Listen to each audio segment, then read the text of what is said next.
أعوذ بالله من الشيطان الرجيم. بسم الله الرحمن الرحيم. إن الحمد لله نحمده ونستعينه ونستغفره ونستهديه، من يهده الله فلا مضل له ومن يضلل فلن تجد له وليا مرشدا، وصلوات الله وسلامه على سيد المرسلين رحمة للعالمين محمد وآله وأصحابه وأهل بيته أجمعين. اللهم أرنا الحق حقا وارزقنا اتباعه، وأرنا الباطل باطلا وارزقنا اجتنابه. أما بعد، ورونو د مخه تر دې چې د بحث په اصلي او اساسي موضوع شروع وسي، غواړم چې دغه پوښتنه وکم چې د اسلام معجزه څه شي ده؟ ځکه هر نبي د تایید او تصدیق دپاره داسې یوه معجزه درلودل چې د زمانې خلک به ورته په حیرت او تعجب کې وه، او هغې معجزې به دا ثابتول چې هو دی د الله جل جلاله له طرفه نبی او رسول دی. مثلا عیسی علیه السلام د مړو د ژوندي کولو، د مورزاده ړانده او پس د جوړولو معجزې درلودې. همدارنګه د موسی علیه السلام معجزه د نورو معجزو تر څنګ د ده لکړه د ده معجزه وه، هغه لکړه چې په دریاب کې یې لارې او کوڅې جوړې کړې، هغه لکړه چې لوی مار به ځینې جوړ سو. نو اوس د رسول الله صلی الله علیه و وسلم او اسلام معجزه څه شی وه او څه شی ده؟ موږ ټولو ته د کوچنیوالي څخه معلومه ده چې د اسلام معجزه قرآن مجید دی، مګر د قرآن مجید اعجاز او معجزه والی په څه شي او کوم ځای کې دی؟ د قرآن مجید اعجاز د فصاحت او بلاغت تر څنګ په نورو ډیرو شیانو کې دی. که ژوند او صحت باقي وه پر خپل وخت به درته بیان سي، خو اوس دغه یوه قسم اعجاز ته متوجه سه، هغه دا چې هر هغه څوک چې دغه قرآن د خپل ژوند دپاره دستور او قانون وګرځوي، د هغه انسان څخه د دنیا لوی او عظیم انسان جوړیږي. دا د قرآن مجید یوه لویه او مهمه معجزه ده. کم وخت چې یو عادي انسان دغه قرآن د ځان قانون وګرځوي، هغه څوک د دنیا د سردارانو څخه یو لوی سردار سي، د دنیا د رهبرانو څخه یو لوی رهبر سي، د تاریخ هغه ځلانده ستوری سي چې په ټول تاریخ کې هغه ته د قدر او عزت په سترګه کتل کیږي. چې دغه اعجاز د قرآن مجید د لویو او مهمو معجزو څخه دی. لکه څرنګه چې قرآن مجید د خاتم الانبیاء صلی الله علیه و وسلم معجزه ده، نو باید د خاتم الانبیاء علیه الصلاة والسلام معجزه محدوده او په خاصه زمانه پورې تعلق ونه لري. په موږ کې اوس د قرآن مجید معجزه والی دا دی، که موږ دغه قرآن د خپل ژوند دپاره قانون او دستور وګرځاوه، موږ به هم د دنیا سرداران او امیران سو. تاسې نه ګورئ سعد ابن ابي وقاص رضی الله تعالی عنه چې یو عادي او بسیط انسان و، کم وخت چې دغه قرآن د خپل ژوند قانون وګرځاوه، د تاریخ د لویو او مشهورو هغو قومندانانو او قهرمانانو څخه وګرځېدی چې د قادسیې په جنګ سره یې د فارس و تاریخ ته تغییر ورکړي. هغه فارس چې یوازې د ضلالت او ګمراهۍ نه بلکې د آتش پرستۍ مرکز و، د اسلام مرکز یې ځینې جوړ کړي. د اسلام او قرآن معجزه دا ده، هغه څوک چې نوم یې عمر ابن الخطاب و او خپل ژوندۍ لور یې ښخه کړه، د قرآن مجید په متابعت او عملي کولو سره داسې یو تاریخي قهرمان ځینې جوړ شو چې په سیاسي علومو، په اقتصادي علومو، په فکري علومو، په حربي علومو او نورو انساني کارو کې موږ فخر پکوو او تاریخ په ده سره مثال راوړي. دغه عمر ابن الخطاب رضی الله تعالی عنه یوه ورځ د ټولې جزیرة العرب، د مصر، د شام، د عراق او د ټولې اسلامي نړۍ قائد او حاکم و. د قرآن مجید معجزه دا ده، هغه عبدالله ابن مسعود رضی الله تعالی عنه چې د قریشو د پسو یو عادي شپانه یا چوپان و، د قرآن مجید په متابعت د بشریت معلم ځینې جوړ شو.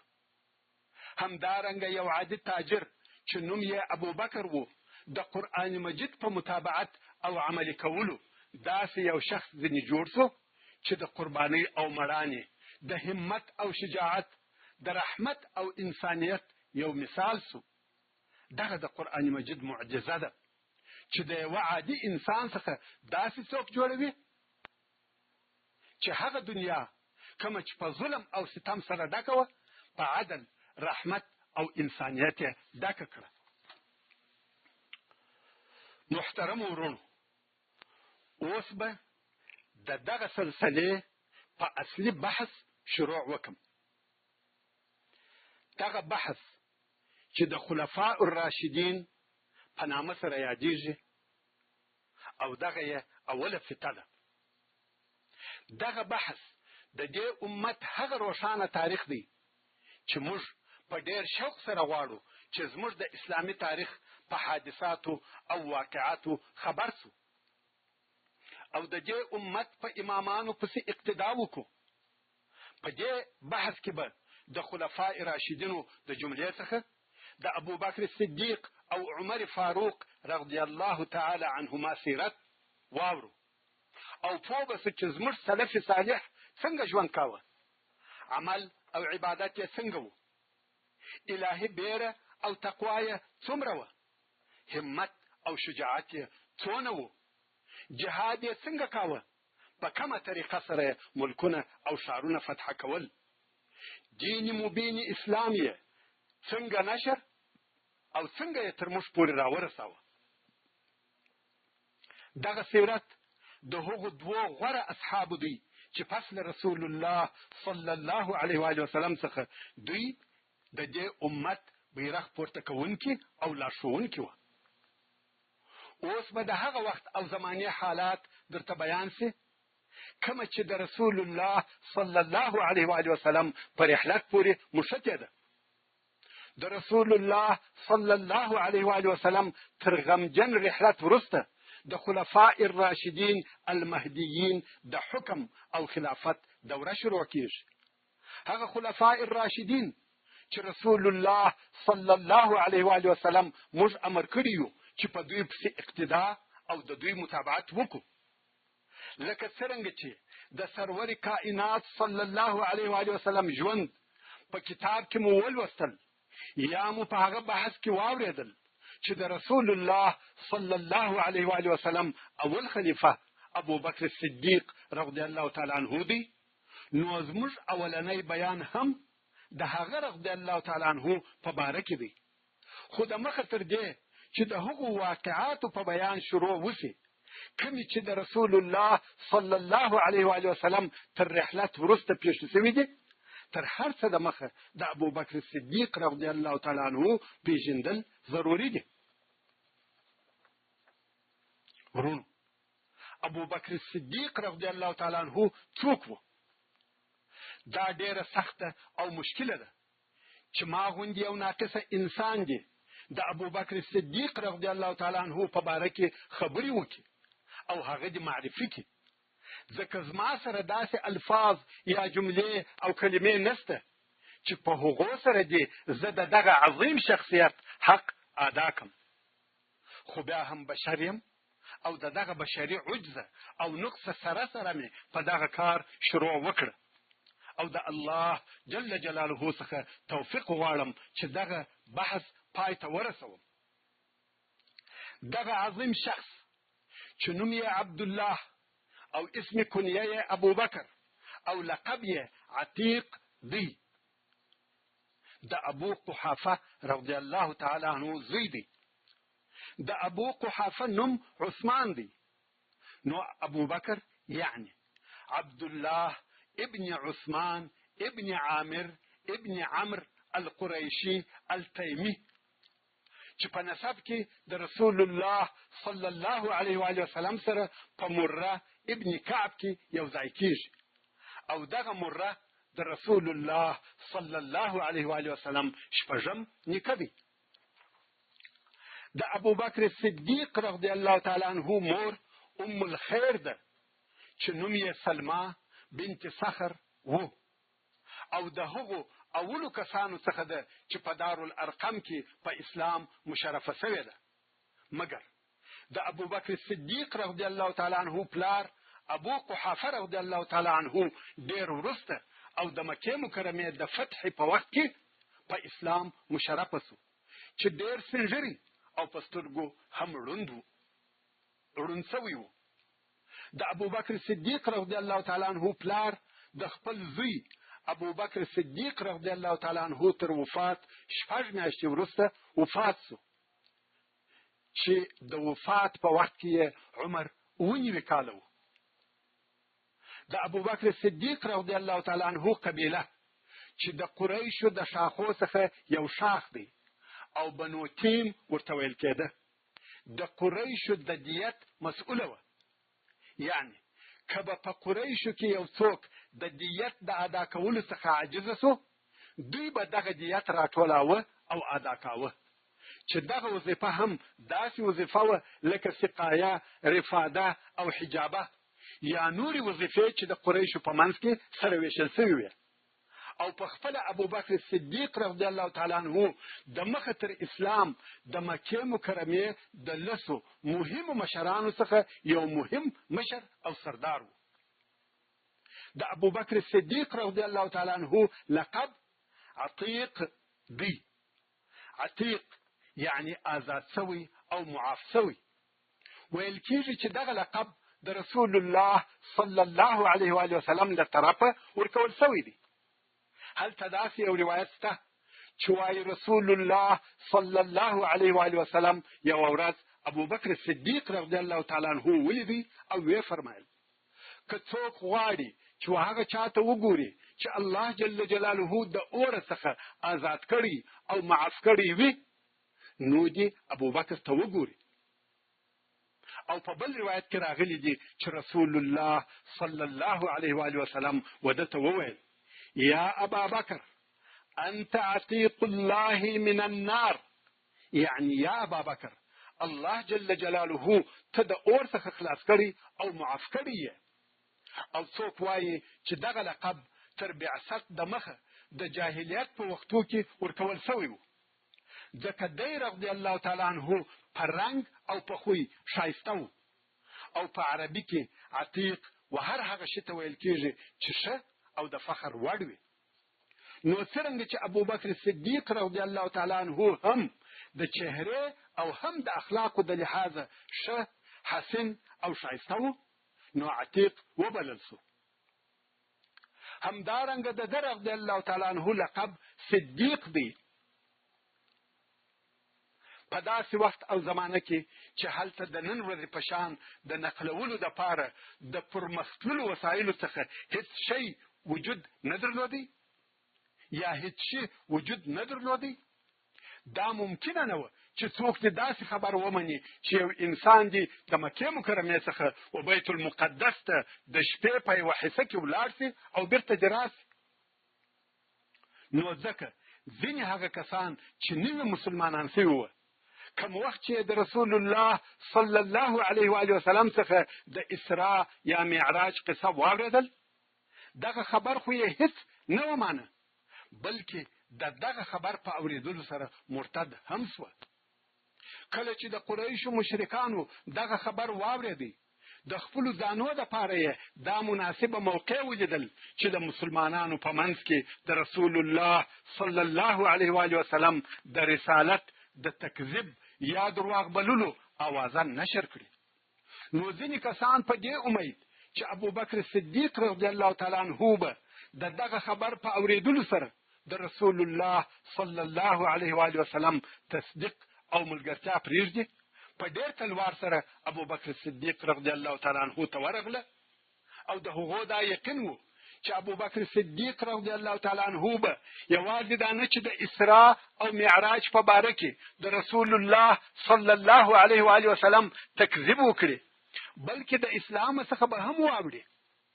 نو یا ابوبکر صدیق رضی الله تعالی عنه ته وویل ته خبر یې چې ستا ملګری څه وایي؟ هغه وویل څه وایي؟ کفارو هغه د صلی الله علیه و آله وسلم د اسراء او معراج قصه ورته بیان کړه. ابوبکر صدیق رضی الله تعالی عنه وویل آیا د علیه الصلاة والسلام دغه وویل؟ دوی ویل هو. ابوبکر صدیق رضی الله تعالی عنه وویل که یې دا ویلي وي رښتیا یې ویلي دي. کفارو په تعجب سره ورته وویل آیا ته د علیه الصلاة والسلام دغه خبرې منې او تصدیق یې کوې؟ ابوبکر صدیق رضی الله تعالی عنه وویل زه یې تر دغه په لیرو او نادرو خبرو کې هم تصدیق کوم. زه یې په هغو وحیو کې صادق بولم چې د آسمان څخه په یوه لحظه کې ورته نازلیږي. او تاسې درځئ چې هغه علیه الصلاة والسلام ته ورسو. دوی ټول رسول الله صلی الله علیه و آله وسلم ته ورغله او هغه علیه الصلاة والسلام ناست دی. هغه حالات بیانوي چې د اسراء په سفر کې ورته پیښ شوي وه.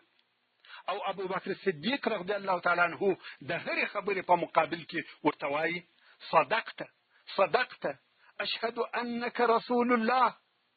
رسول الله صلی الله علیه و آله وسلم ورته وفرمایل انت الصدیق یا ابا بکر، او ته یا ابا بکر صدیق یې.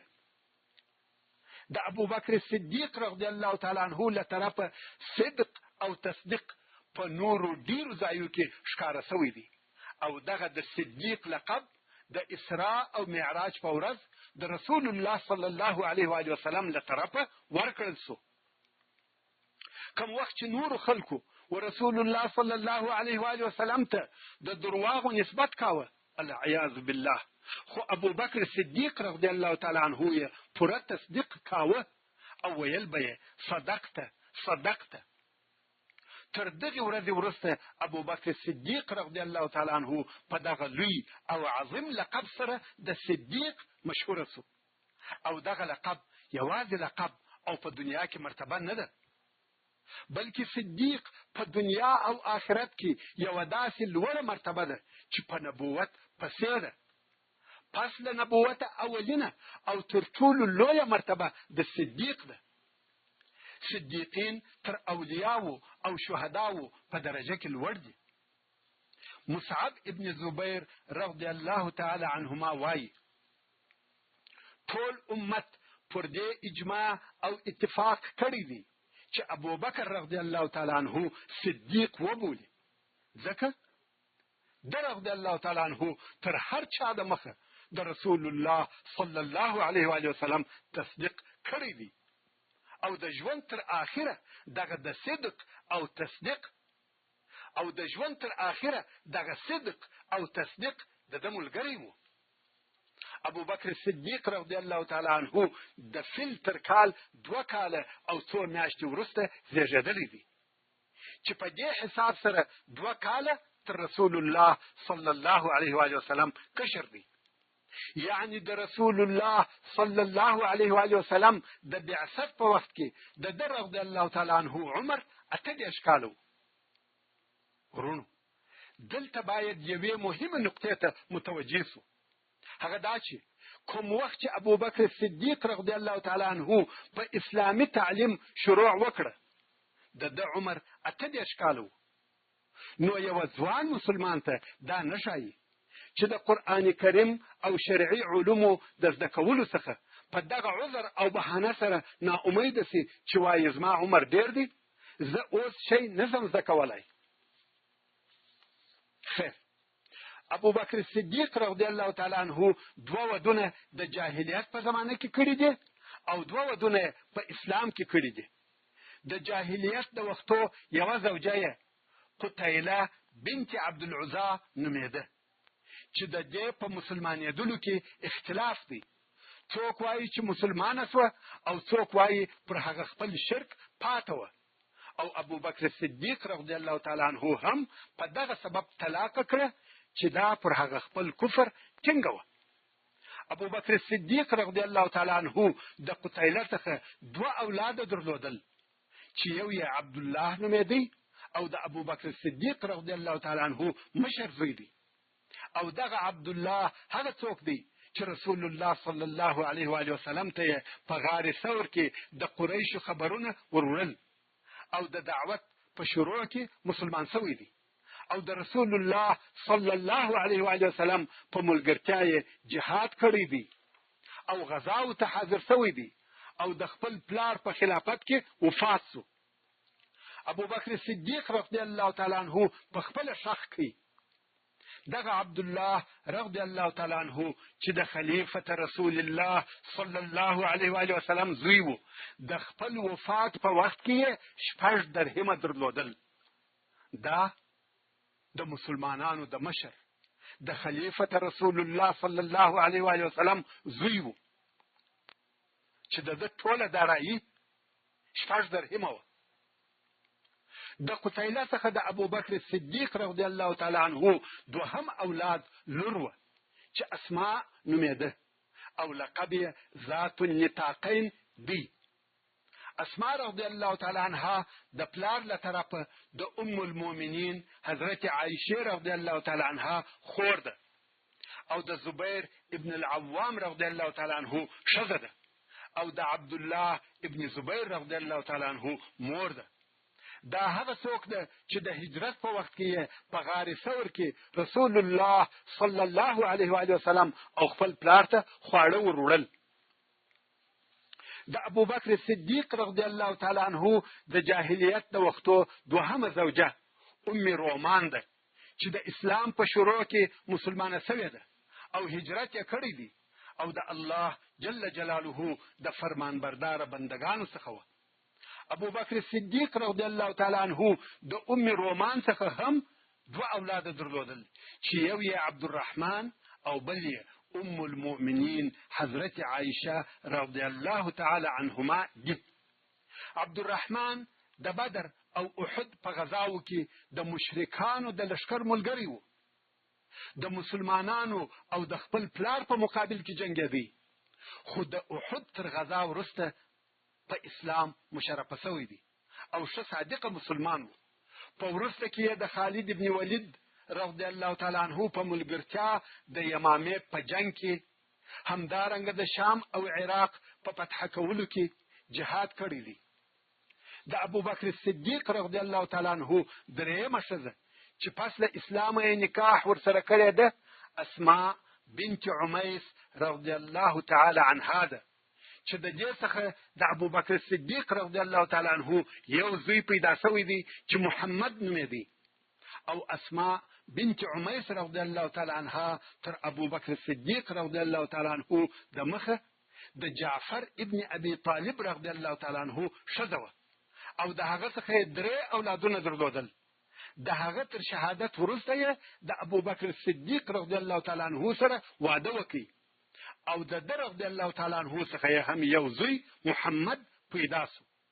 ابو بکر صدیق رضی الله تعالی عنه وصیت کړی وو چې ما ته به زما ښځه اسماء بنت عمیس رضی الله تعالی عنها غسل راکوي. نو اسماء رضی الله تعالی عنها په اسلام کې اوله ښځه ده چې خپل خاوند ته غسل ورکړی دی او د ابو بکر صدیق رضی الله تعالی عنه تر وفات وروسته یې د حضرت علی ابن ابي طالب رضی الله تعالی عنه سره واده وکړي. د ابو بکر صدیق رضی الله تعالی عنه څلورمه ښځه چې د دې سره هم پس له اسلام واده کړی دی حبیبه بنت زید الخزرجی رضی الله تعالی عنها ده. د ابو بکر صدیق رضی الله تعالی عنه د وفات په وخت کې دا حامله وه او د تر وفات وروسته یې لور پیدا شوه چې نوم یې ام کلثوم بنت ابي بکر و.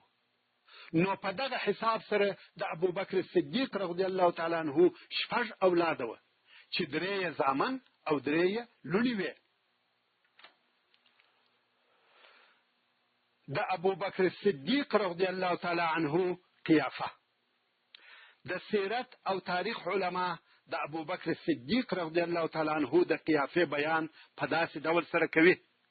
ابوبکر صدیق رضی الله تعالی عنه نه جګ نه ګردی، میانه قده او سپین پوسته سړی و. په بدن ډېر ډنګر و، د مخ غوښې یې ډېرې لږ وې، سترګې یې د سترګو په کاسو کې دننه وې، او اقنع الانف و. انف اقنع په عربي کې و هغې پزې ته ویل کېږي چې د پزې منځ یې جګ او لوړ وي، او د پزې څنډه یا د پزې سر یې د کښتې خواته تیر وي، چې دغه قسم پزې ته انف العربي هم ویل کېږي. کوم وخت چې ژیره سپینه سوه نو یې په نکروزو سره کول. دا د ابوبکر صدیق رضی الله تعالی عنه د قیافې وصف او تعریف و. د ابوبکر صدیق رضی الله تعالی عنه اوصاف څه شوه؟ د ابوبکر صدیق رضی الله تعالی عنه د مشهور صفتو څخه یو دا دی چې د هیڅ کله وبت ته سجده نه ده کړې. په یو روایت کې راغلی دی چې د ابوبکر صدیق رضی الله تعالی عنه پلار ابو قحافه یو ورځ د ابوبکر د کوچنیوالي په وخت کې ابوبکر د ځان سره د بوتانو د عبادت لپاره بوتي، او هلته یې ورته وویل ته دلته د دغو بوتانو عبادت کوه، او پلار یې په خپل کار پسې ولاړی. ابوبکر صدیق رضی الله تعالی عنه دغو بوتانو ته کتل او ورته ویل ما ته خواړه راکئ، ما ته اوبه راکئ، ما ته کالي راکئ. کله چې د هغو له طرفه جواب نه اورېدی نو یې دغه بوتان په ډبرو ویشتل تر څو چې ځینې یې مات کړل، او د دغې ورځې څخه یې هېڅ کله بت ته سجده نه ده کړې. یو وخت د مکې مکرمې قریشو ورته وویل یا ابابکر ته ولات او عزا ته سجده نه کوې؟ ده ویل لات او عزا څوک دي؟ هغو ویل د الله لوڼې دي. ده ویل مور یې څوک ده؟ قریش لا جواب او پټه خوله سوه. ابوبکر صدیق رضی الله تعالی عنه د مخه تر اسلام د جاهلیت په زمانه کې 38 کاله ژوند کړی دی، خو په دغو ټولو کلو کې د شرابو څکه نه ده کړې. یو وخت د اصحاب کرامو په مجلس کې یو چا پوښتنه ځینې وکړه چې تا په جاهلیت کې شراب څښلي دي؟ ده رضی الله تعالی عنه وویل اعوذ بالله، په الله جل جلاله سره پناه غواړم. یو چا ورته وویل ولې؟ ده رضی الله تعالی عنه وویل ما خپل عزت، شرف او مړانه ساتل، ځکه هر هغه څوک چې شراب وڅښي هغه د خپل شرف او مړانې ضایع کوونکی دی. د دغه مجلس خبرې ورسول الله صلی الله علیه و وسلم ته ورسېدې. رسول الله صلی الله علیه و وسلم 2 واره وفرمایل صدق ابو بکر، صدق ابو بکر، یعنی دغه رښتا ویلي دي. ویل کېږي چې ابوبکر صدیق رضی الله تعالی عنه یو سړی ولیدی چې شراب یې څښل او د مځکې څخه یې ناپاک او کچره شیان رااخیستل په خپله خوله کې یې ایښول. ابوبکر صدیق رضی الله تعالی عنه چې دغه حال ولیدی قسم یې یاد کړ چې هیڅ کله به خپل ځان و دغه ذلت ته ورنکم. دغه ذلیل کیفیت باید د ټولو شراب څښونکو لپاره عبرت وي. هر هغه څوک چې شراب څښي دغه حالت دې په فکر کې ور وګرځوي. ابوبکر صدیق رضی الله تعالی عنه تر اسلام د مخه ټولو هغو کسانو خوښ درلودی چې د مړانې او وقار خاوندان وه. د ابوبکر صدیق رضی الله تعالی عنه مهم صفت دا و چې دی تر بعثت د مخه د رسول الله صلی الله علیه و وسلم اشنای و. د دوی په منځ کې تر بعثت د مخه د کوچنیوالي څخه الفت او محبت موجود و. داسې لا هم ویل کېږي چې ابوبکر صدیق رضی الله تعالی عنه د رسول الله صلی الله علیه و وسلم په هغه سفر کې هم ملګری و چې د ابو طالب سره شام ته تللی، او په هغه سفر کې د بحیرا راهب سره ولیدل. علماء کرام وایي د کومې ورځې څخه چې ابوبکر صدیق رضی الله تعالی عنه په اسلام مشرفه شوی دی بیا هیڅکله د رسول الله صلی الله علیه و آله وسلم څخه نه په سفر کې او نه په اقامت کې جلا شوی دی. بیا له هغه وخت څخه چې رسول الله صلی الله علیه و آله وسلم په امر یا اجازه سره د حج یا غزا دپاره لیږل شوی وي. یوازې دا نه چې د رسول الله صلی الله علیه و آله وسلم سره په ټولو غزاو کې ملګری وو، بلکې په هجرت کې هم ملګری وو. خپل کورنۍ او اولاد یې په مکه مکرمه کې د کافر قریشو په منځ کې پرېښول او دی د الله او رسول الله صلی الله علیه و آله وسلم د رضا دپاره د رسول الله صلی الله علیه و آله وسلم ملګری شو. د ابوبکر صدیق رضی الله تعالی عنه شجاعت سره د دې چې ابوبکر صدیق رضی الله تعالی عنه په بدن ضعیفه او ډنګر و، مګر په حق کې قوي و. د الله جل جلاله د دین په لار کې په هیڅ چا پروا نه کېده. یو وخت حضرت علي بن ابي طالب رضی الله تعالی عنه د خلقو څخه پوښتنه وکړه او ووایست څوک تر ټولو خلکو شجاع او دلاوره دی؟ خلکو وویل ته یا امیر المؤمنین. در رضی الله تعالی عنه وویل یا. تر ټولو خلقو شجاع ابوبکر صدیق رضی الله تعالی عنه دی، ځکه د بدر په ورځ موږ د رسول الله صلی الله علیه و آله وسلم دپاره عرش جوړ کړی او ومویل د رسول الله صلی الله علیه و آله وسلم د ساتنې لپاره به څوک په دغه عرش کې د رسول الله صلی الله علیه و آله وسلم سره ملګری وي چې د مشرکانو څخه څوک حمله پر ونه کړي. په والله هیڅوک را د مخه نسو بې له ابوبکر څخه چې توره یې په لاس کې وه او د رسول الله صلی الله علیه و آله وسلم سره ولاړ و. د مشرکانو څخه چې به هر چا د دې اراده وکړه چې رسول الله صلی الله علیه و آله وسلم ته ورسي، ده به حمله پر کول. ورونو تاسې ته معلومه ده چې د بدر په ورځ د مشرکانو شمیر تقریبا 1000 نفره و او مسلمانان تر 300 نفرو لږ زیات و. او د مشرکانو اصلي او اساسي مقصد رسول الله صلی الله علیه و آله وسلم و. نو هر څوک چې د رسول الله صلی الله علیه و آله وسلم سره په عریش کې ملګری وي یا د ده سره ناست وي، هغه څوک د مرګ سره مخامخ دی. او په دغه ورځ دغه نفر حضرت ابوبکر صدیق رضی الله تعالی عنه و. حضرت علی رضی الله تعالی عنه نور هم وویل ما په مکه مکرمه کې رسول الله صلی الله علیه و آله وسلم ولیدی چې مشرکان پر راګرځېدلي وه، یوه د یوې خوا او بل د بلې خوا په سوکانو او چپلاخو واهه او دغه یې ورته ویل چې ته هغه څوک یې چې دغه زموږ الهه دي یو اله ګرځولی دی؟ حضرت علی رضی الله تعالی عنه وایي موږ د لرې ورته کتل، په والله زموږ څخه هیڅوک نه ورغلی او نه ورنږدې سو بې له ابوبکر رضی الله تعالی عنه څخه. ابوبکر صدیق رضی الله تعالی عنه په تلوار سره هلته ورغلی، یوه طرف ته پورې وهي او بل طرف ته، او دغه یې ویل تاسې یو څوک پر دغه وژنئ چې وایي رب مې الله دی؟ څو ځان یې ورسول الله صلی الله علیه و آله وسلم ته ورورساوه. مشرکانو رسول الله صلی الله علیه و آله وسلم پرېښاوه او پر ابوبکر صدیق رضی الله تعالی عنه یې راواچول. ابوبکر صدیق رضی الله تعالی عنه د کفارو له طرفه ډېر سخت ووهل سو، خلک پکښې غورځېدل. عتبه ابن ربیعه ورنږدې سو، د ابوبکر رضی الله تعالی عنه پر ځګر کښېنستی او خپله چوټه ورته ونیول، پر مخ یې په وهي، مخ یې تر داسې اندازې وپړسېدی چې پزه یې په مخ کې نه معلومېدل او د مخه څخه یې وینې رابهېدې. د هغه وخت چوټې وې د میخو ډکې او هره یوه یې 2 کیلو وه، تر څو چې ابوبکر صدیق رضی الله تعالی عنه بېهوشه او بېسده پروت و.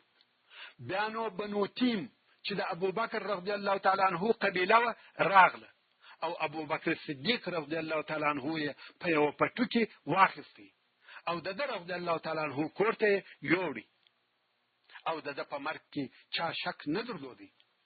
خو ده د ورځې په آخر کې خبرې وکړې او اوله خبره یې دا وه رسول الله صلی الله علیه و آله وسلم څنګه دی؟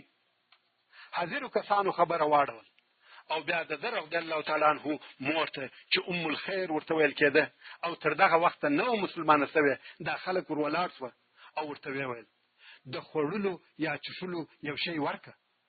مور چې ورته راغله او سره یوازې سوه، ابوبکر صدیق رضی الله تعالی عنه دغه وایي رسول الله صلی الله علیه و وسلم څنګه دی او څه یې وکړه؟ مور یې وویل آیا تر اوسه یې لا هم یادوې؟ ده رضی الله تعالی عنه وویل والله نه به څه وخورم او نه به یې وچښم تر څو چې د رسول الله صلی الله علیه و وسلم له طرفه مطمئن نسم. مور یې وویل ته ستا په صاحب، مور یې ورته وویل ستا په صاحب او ملګري نه یم خبره. ابوبکر صدیق رضی الله تعالی عنه وویل و ام جمیل بنت الخطاب ته ورسه او د رسول الله صلی الله علیه و وسلم د حال پوښتنه ځینې وکړه. د ابوبکر صدیق رضی الله تعالی عنه مور و ام جمیل ته چې فاطمه بنت الخطاب او د عمر رضی الله تعالی عنه خور ده ورغله. اول ابوبکر د محمد ابن عبد الله د حال پوښتنه درڅخه کوي. ام جمیل چې خپل اسلام یې پټاوه وویل نه ابوبکر پیژنم نه محمد ابن عبد الله، او که دې خوښه وي چې ستا زوی ته در سره ولاړه سم ولاړه به سم. د ابوبکر صدیق رضی الله تعالی عنه مور ورته ویل هو راځه. ام جمیل د ابوبکر رضی الله تعالی عنه د مور سره و ابوبکر صدیق رضی الله تعالی عنه ته ورغله. وی لیدل چې ابوبکر رضی الله تعالی عنه ټپي او زخمي پروت دی. دا ورنږدې سوه او په چغو سره یې نارې کړه والله هغه قوم چې ستا سره یې دا کار کړی دی هغه د فسق او کفر اهل دی، او زه امید لرم چې الله عز وجل به ستا بدله او انتقام د هغو څخه واخلي. ابوبکر صدیق رضی الله تعالی عنه وویل د رسول الله صلی الله علیه و وسلم څه حال دی او څنګه دی؟ ام جمیل رضی الله تعالی عنها ورته وویل دغه ستا مور یې اوري. ابوبکر رضی الله تعالی عنه وویل پروا نه لري دا زما مور ده. ام جمیل وویل هغه جوړ او روغ دی. ویل چیرې دی؟ ویل د ابن الارقم په کور کې دی. ابوبکر رضی الله تعالی عنه وویل والله نه به خواړه وخورم او نه به شی وچښم تر څو چې رسول الله صلی الله علیه و وسلم ته نه یم ورغلی. هغه ویل ته لږ انتظار وکړه چې ته یو څه آرام سې او خلک کورو ته ولاړ سې. ام جمیل وایي پس له څه وخت څخه چې خلک کورو ته ولاړه ابوبکر رضی الله تعالی عنه چې د تک کولو قدرت یې نه درلودی په داسې حال کې مو د کوره څخه راویستی چې زموږ په منځ کې وو او پر موږ یې تکیه کول. څو و دار الارقم ته ورغلو او هلته یې رسول الله صلی الله علیه و وسلم ولیدی. رسول الله صلی الله علیه و وسلم چې ابوبکر صدیق په دغه زخمی حالت کې ولیدی زړه یې پروس او ورته راولاړ سو. په غېږ کې یې ونیوی. ابوبکر صدیق رضی الله تعالی عنه چې د رسول الله صلی الله علیه و وسلم شفقت او مهرباني ولیدل د هغه د تسلا دپاره یې وویل یا رسول الله نور څه نه دي راسوي فقط دغه مخ مې خوټ سوی دی. رسول الله صلی الله علیه و وسلم دعا ورته وکړه. ابوبکر صدیق رضی الله تعالی عنه وویل یا رسول الله زما مور ته دعا وکړه چې الله جل جلاله هدایت ورته وکړي. رسول الله صلی الله علیه و وسلم وفرمایل اللهم اهدي ام ابي بکر. د ابوبکر صدیق رضی الله تعالی عنه مور چې دلته ولاړه وه فورا یې وویل اشهد ان لا اله الا الله واشهد ان محمد رسول الله. دا د رسول الله صلی الله علیه و وسلم دعا وه چې پر دغه ځای قبوله سوه. داسې نور هم د رسول الله صلی الله علیه و وسلم د پاره ډېر د خطر ځایونه راغلي دي چې ابوبکر صدیق رضی الله تعالی عنه ځان ورسولی دی. د احد او حنین په ورځ چې ډېرو مسلمانانو تېښته اختیار کړه ابوبکر صدیق رضی الله تعالی عنه د رسول الله صلی الله علیه و وسلم سره ثابت ولاړ و. ابن عساکر د ابن سیرین رحمت الله علیه څخه روایت کوي چې عبدالرحمن د ابوبکر صدیق رضی الله تعالی عنه زوی چې د بدر په ورځ د مشرکانو ملګری و، پس د اسلام راوړلو یې و خپل پلار ته وویل: پلاره، د بدر په ورځ او د جنگ په میدان کې به ما ته لیدلې، خو زه به د دې دپاره در څخه ګوښه کېدم چې ستا سره جنگ به نه کم. ابوبکر صدیق رضی الله تعالی عنه ورته وویل: مګر زه په والله که ته زما په مخه راغلی وای، ما به مخ نه وای در څخه اړولی او وژلی به مې وای.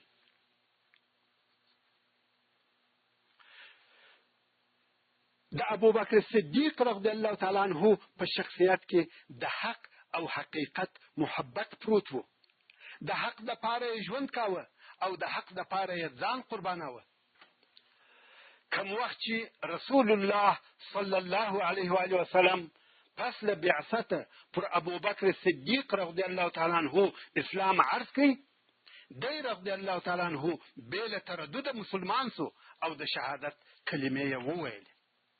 کوم وخت چې د رسول الله صلی الله علیه و آله وسلم په شخصیت کې حق او حقیقت ولیدي، خپل ځان او مال، خپل کورنۍ او اولاد یې د هغه دپاره قربانول. کله چې رسول الله صلی الله علیه و آله وسلم و رفیق اعلی ته رحلت وکړي، بیا هم ابوبکر صدیق رضی الله تعالی عنه دغه تریخ حقیقت په ښکاره ډول سره قبول کړي.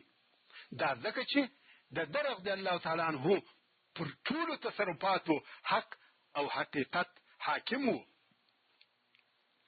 هغه وخت چې رسول الله صلی الله علیه و آله وسلم حیات او د حق چلونکی و، ده رضی الله تعالی عنه چې هر څه درلودل تر رسول الله صلی الله علیه و آله وسلم یې قربانول.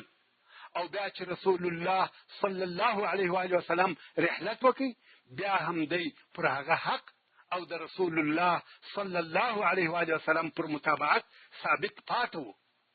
نو د رسول الله صلی الله علیه و آله وسلم تر کورنۍ د باندې او په نارینه‌وو کې ابوبکر صدیق رضی الله تعالی عنه هغه اول نفر دی چې په ایمان مشرف شوی دی.